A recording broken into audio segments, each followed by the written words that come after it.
All right, I've been watching tons of content from tons of creators about Fanatics Fest up at the Javits Center in New York this weekend. And I gotta tell you, what I watched has me rethinking my place. Now, sure, of course, there were things people liked, there were things that people didn't like, right? The VIP bags, obviously, they were complete trash. The Javits Center, probably a facility maybe a little bit too big for what the Fanatics Fest was supposed to be. Was it a big card show? No, but it was never going to be, right? It's a con, not a con, but a convention. It was a sports version of a Comic Con. Lots of sports things, lots of big things. That's why WWE was set up, NBA, NHL, MLB, all types of people. UFC had an octagon, all types of things you would not see, even at a place like the National. Now, don't get me wrong, it was still, 300 plus tables set up at the show, and from what I could tell, it looked like, there were some decent deals being made, decent cards to be had.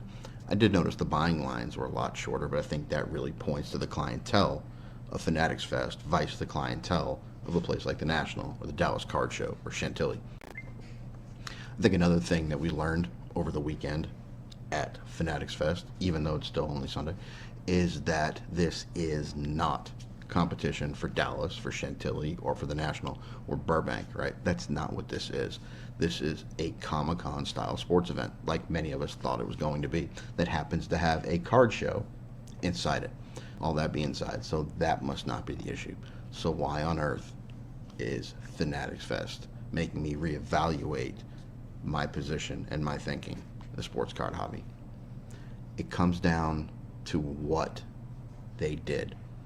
And what they did to many isn't going to be a big deal. To me, it is drastically. Look, I understand this is about green, right? This fest, everything Fanatics is doing, the multi-billion-dollar valuation, et cetera, et cetera, et cetera. This is all about getting cash, and I don't fault them for that.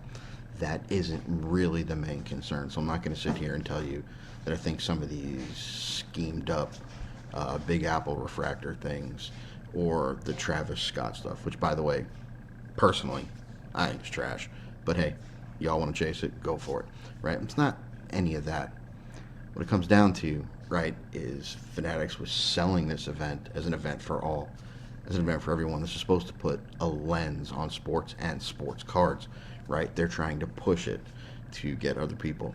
So what do? Fanatics paid to bring a bunch of influencers to the show. I'm not talking about your sports card influencers. We're not talking about Card Collector 2, Jeff Wilson, Mojo, Roth, any of them. They pale in mythical proportions to the influencers that Fanatics brought to this show. I'm going to leave all of their names out for a reason. Now, I don't know if Fanatics was lazy or frankly just didn't care. I think in the term of hunting for green, I think they just didn't care. That's where my moral compass hits me. What do I mean?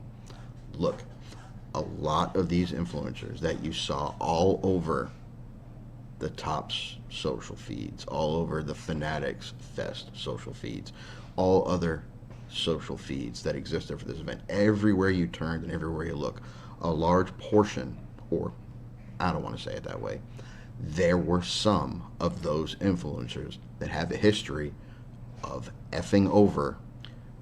Many have lawsuits pending. Some have lost lawsuits. Some have scammed people out of tens to hundreds to millions of dollars, right? These are very real things and very real situations that are present for some of these influencers that existed across all of these social feeds. So, did they really not do any research? Are we really saying that a multi-billion-dollar valuated company didn't do their due diligence before choosing the people that they were going to promote all over the place and bring into this event? Nah, I find that extremely hard to believe. The more logical thing is they knew. They knew all the stuff that was out there about them. They just didn't care because those people have a big follower count, right? So even though there were other ones without all that stuff there, they still went with these. Oh, my moral compass does not like this.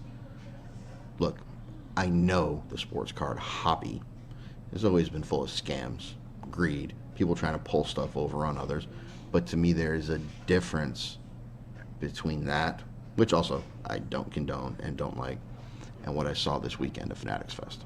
What Fanatics overtly told me when I watched those feeds was, we do not care about the type of person that helps us make money. We only care about the money. Now, look, bottom line is we all know it's all about the green. But you'd like to believe when catering to children and catering to other people, you would at least not have people doing it that have been convicted of or accused of one to n number of scams over the course of their careers, especially when there are others out there with millions of followers themselves that might have been a better choice. Look, I know there's going to be a lot of people that say, who gives a shit, right? Everything's already shady. Things are already happening in the hobby. I don't really care. And for you, that's fine. This is about me trying to figure out, how do I turn to my kid and say, hey, let's go to this event sponsored by these people that bring in people that have done bad things on purpose, because the money aspect outweighs it. I don't know if I can explain that and excuse that away to my kid. And again, I'm not calling out any specific influencer by name. Of course, that's by design. But a simple little Google search, just start running through all the people you saw at Fanatics Fest, right? And eventually you'll be like, oh, wow, over and over again, right? Now, again, not all of them. Some of them, perfectly fine. Good choices by Fanatics. Good push from a hobby perspective. Good push from a marketing perspective. No issue. And I guess you could make the argument that the people, everyone that they picked, were good from a marketing perspective. But from my perspective, this all but guarantees I will never, ever, not one time, ever, go to a Fanatics ran event. I just can't do it. I can't resolve it morally. The bigger question for me going forward, though, is going to be, they're going to own everything. What do I do?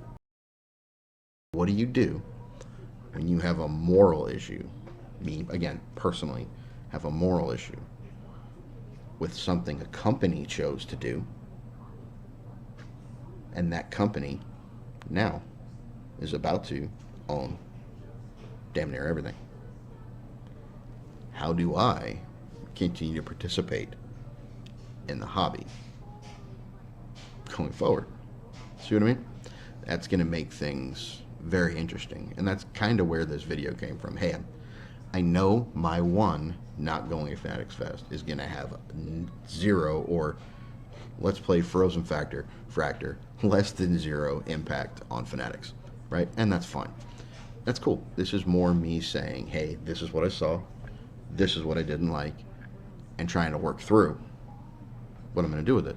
Can I function in the hobby and basically say, hey, 2022 and back, and hit me up again for newer stuff in the next 10 years? I mean, maybe that works for a little while, especially in football and baseball. Probably do that for a while, but is that really a good choice from a business perspective for me?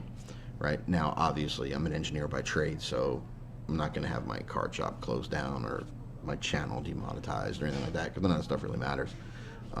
So that's kind of one option. Yeah, there's another option. Do I become the champion of unlicensed product for the next 5 to 10 years?